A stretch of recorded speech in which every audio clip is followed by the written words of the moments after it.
In a quiet mansion nestled in the Holmby Hills neighborhood of Los Angeles, on the morning of June 25, 2009, the world was about to lose something irreplaceable. The clocks kept ticking.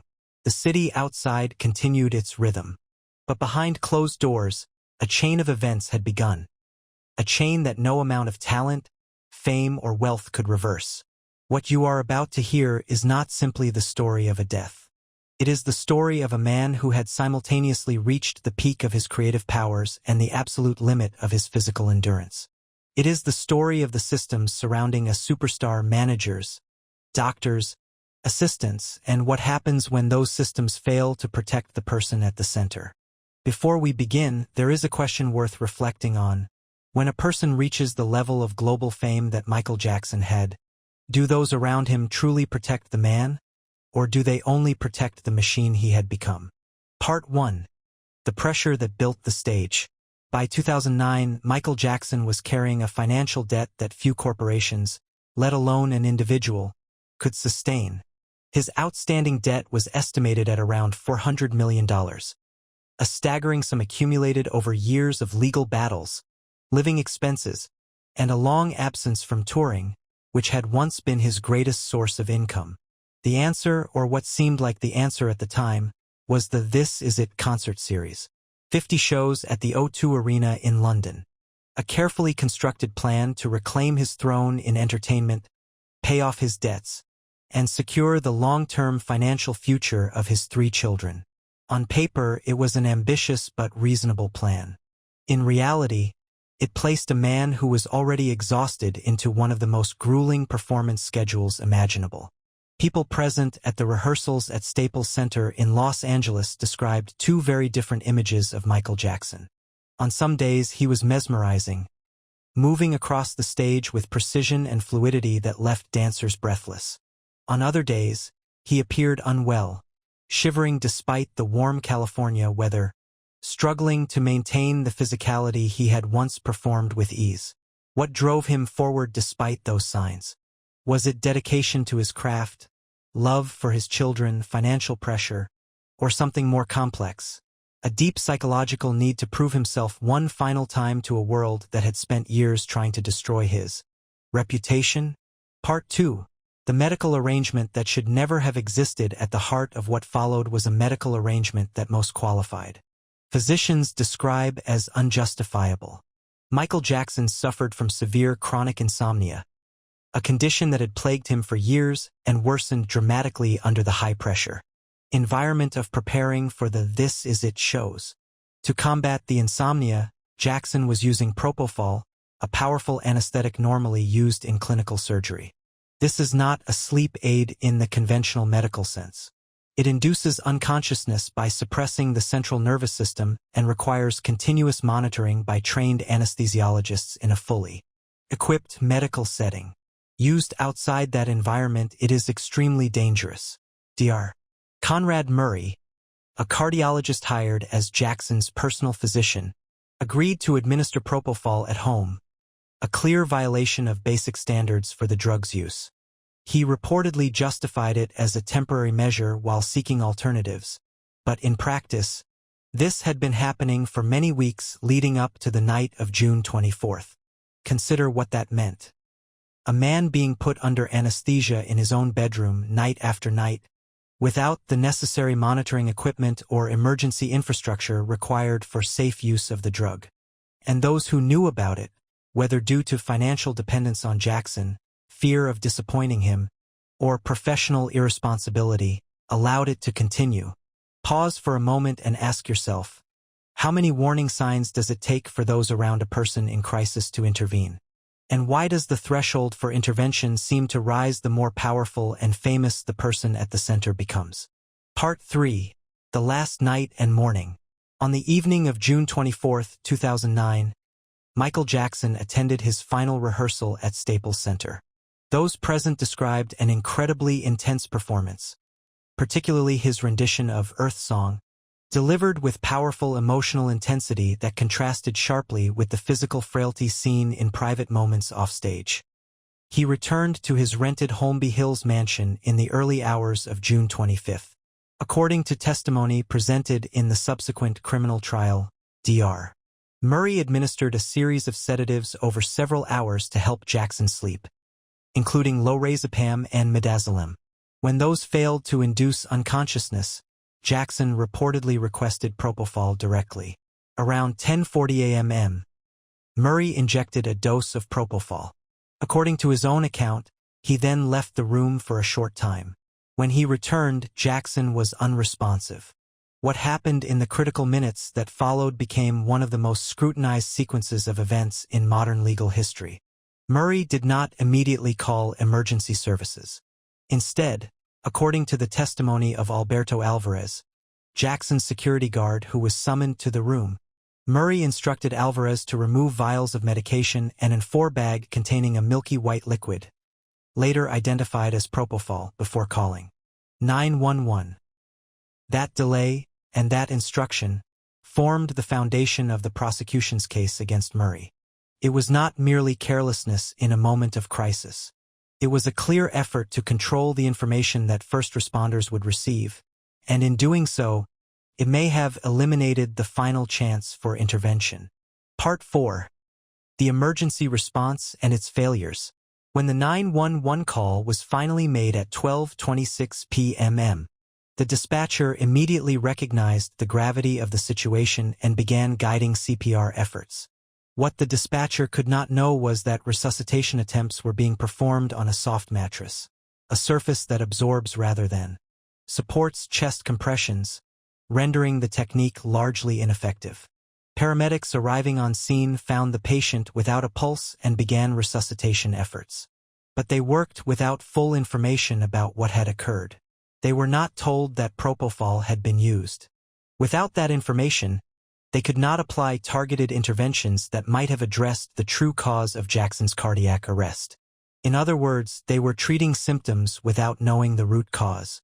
Jackson was rushed to UCLA Medical Center, where a team of specialists worked for approximately 1 hour, using every advanced resource available. Their efforts were thorough and professional, but ultimately could not reverse what had happened in the hours prior. At 2:26 p.m., Michael Jackson was pronounced dead. The official cause of death, confirmed by the Los Angeles County Coroner's Office, was acute propofol intoxication, combined with the effects of benzodiazepine sedatives in the patient's system. It was a combination that should never have existed outside a clinical operating room. And the person responsible for introducing those substances into the patient's body in that setting was his own doctor. Part 5. The Trial and Verdict. In the fall of 2011, the case against Dr. Conrad Murray went to trial on charges of involuntary manslaughter. The prosecution presented a coherent argument. Murray's decision to use propofol in a non-clinical setting, his failure to maintain proper monitoring equipment, his abandonment of the patient at a critical moment, and his subsequent efforts to conceal relevant medical information all constituted gross negligence, the legal standard required for conviction. The defense countered by arguing that Jackson had self-administered an additional dose of propofol during the brief time Murray left the room, causing his own death. The jury found that argument unconvincing. After deliberation, they returned a guilty verdict. Murray was sentenced to 4 years in county jail. Due to specific policies at the facility at the time, he was released after serving approximately 2 years. His medical license was later suspended or revoked in the United States, and he moved abroad. For many, the sentence seemed far too light for the loss. A man who had brought joy to hundreds of millions of people around the world was gone, and the doctor directly responsible for the medical decisions that led to his death served less than 2 years in prison. What do you think? Was the legal outcome appropriate, or did it fall short of justice?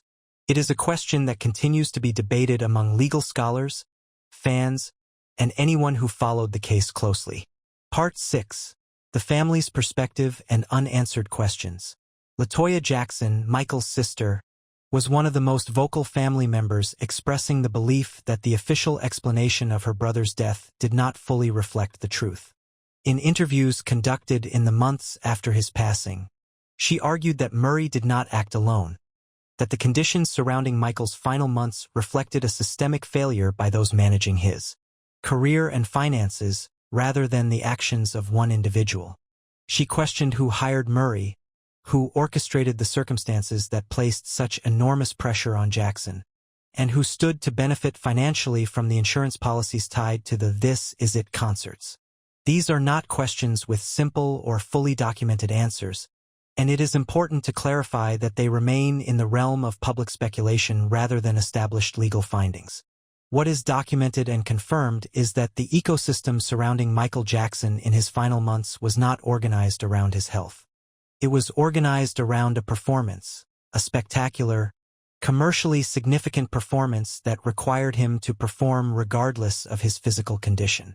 In a candid interview many years after her father's death, his daughter Paris stated that she believes her father was murdered.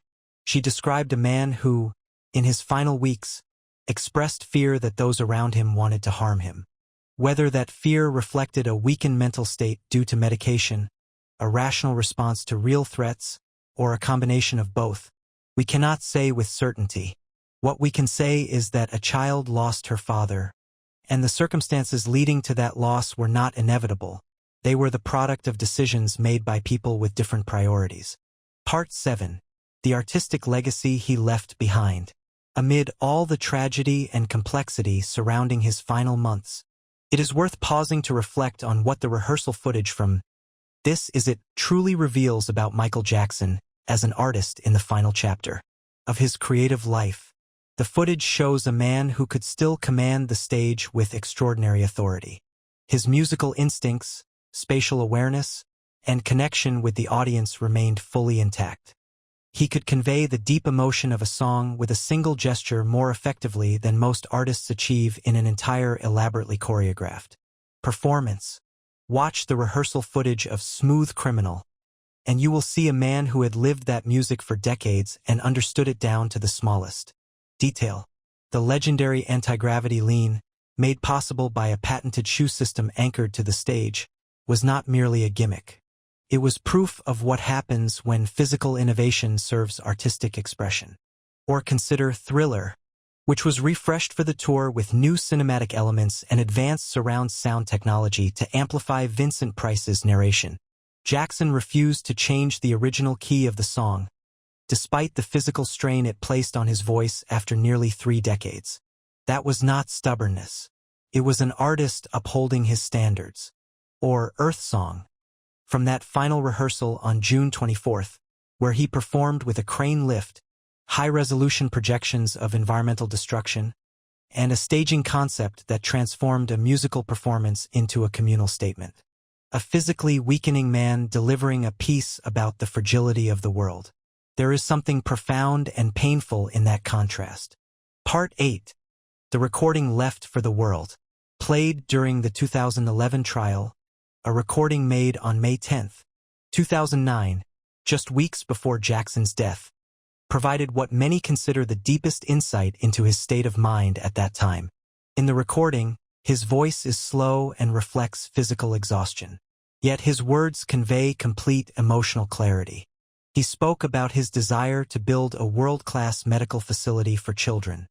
He spoke about his music as an expression of compassion, of pain transformed into something that could reach another person who was also suffering. The recording did not resolve any of the legal issues the trial was examining, but it reminded everyone in that courtroom, and the millions who later heard the excerpts, of one thing that headlines and legal proceedings sometimes obscure. There was a specific human being at the center of all this. A person with fears and dreams, with a vision of what he still wanted to do in the world, and with a profound awareness of the gap between the life he had lived and the life he had hoped to live. How do you hold both things at once?